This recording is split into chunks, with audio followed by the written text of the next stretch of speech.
Welcome back to the channel, everybody. In today's video, I'll be showing you the renovated version of the property that I showed you in the part 1 video. If you haven't seen that, make sure you go check that out first and then come back here. I'll have a link to that in the description below.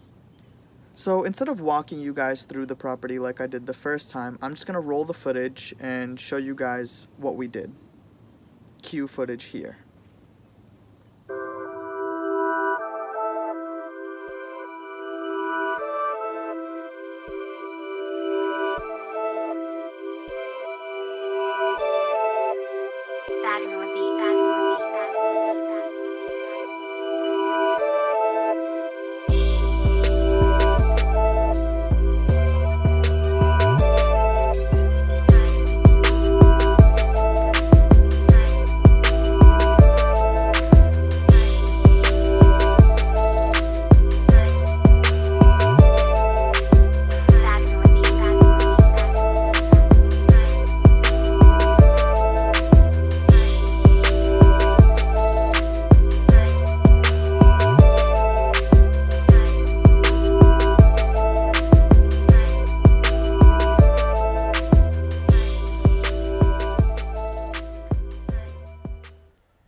Okay, so now that you guys have seen the finished product, I'm going to talk you through a little bit of what we did and how we were able to save a little bit of money. So I think the two most apparent improvements we made were with the flooring and the painting. We replaced all the old carpet that was in the unit and we repainted the entire unit as well. I would advise you to stay away from putting carpet in your units because it gets dirty very quickly and frequently needs to be changed. I would assume pretty much after every couple of tenants you're going to be replacing the carpet, if not even sooner.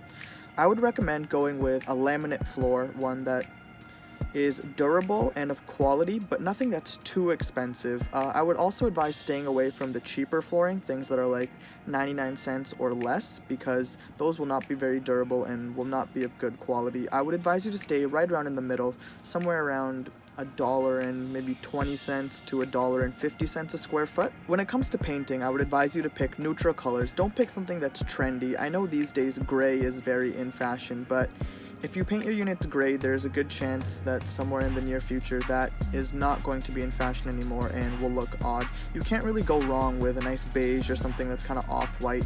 I wouldn't recommend going with just white paint either because that gets very dirty very quickly.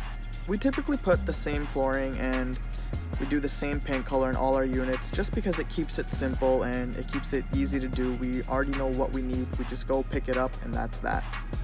So you'll notice in the kitchen that we didn't replace the cabinets and we didn't replace the countertop. Instead, what we did was just clean it up and give it a nice varnish to give it a new shine essentially. What we did replace were the appliances. We got rid of all the old ones and put in brand new stainless steel appliances. There's no particular reason we chose stainless steel other than it was a good deal. We got all our appliances from Sears as we typically do. They give very good discounts. Sears, if you're watching this, I wouldn't mind a sponsorship. And I believe Sears has closed in Canada, so if you're one of my Canadian viewers, you're gonna have to find some kind of alternative. So in the bathroom, we were able to keep the tub because it was in pretty good condition and it didn't look bad at all. Also, replacing the tub can be quite expensive in terms of labor costs. However, we did replace the vanity, and that's because we had to put in new tile flooring in the bathroom anyways. So we ripped out the vanity regardless to replace the tile, so it only made sense to get a new one and put that in. We got the vanity from Home Depot. I would advise you to go to stores and look in their clearance or their discount section because you can often find deals that you won't find online. Also, Home Depot, if you're watching this, I wouldn't mind a sponsorship as well. So those were the major renovations that were done in that unit.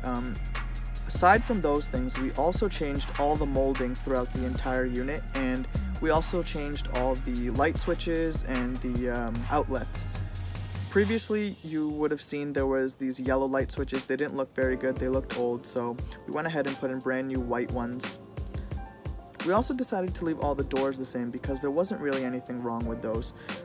So that pretty much wraps up all the renovations that we did in that unit, and I hope you guys got a couple of tips in regards to where you can save a couple of dollars. So now what I'd like to do is talk you guys through the numbers so that you can calculate deals for yourself. For the sake of this calculation, I'm going to be using more or less whole numbers because it's easier to work with. So we got this property for about $100,000, and as an investor, you're going to be forced to put down a minimum of about a minimum of 20% down. So for this calculation, we'll go with 25% down. So if you put down 25%, that would mean your mortgage amount is $75,000 on this particular property.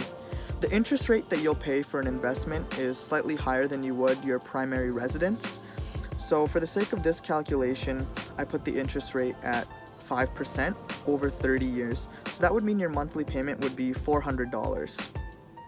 So we take the $400, then we also have to add in our taxes. Taxes on this property, I would say, are approximately $2,200 a year.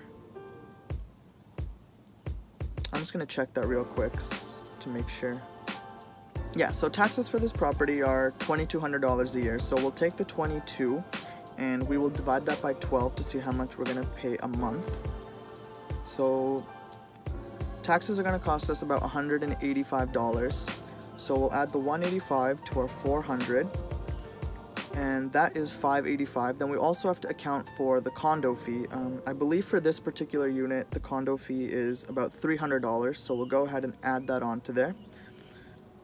So the total expenses for this property would be approximately $885 a month.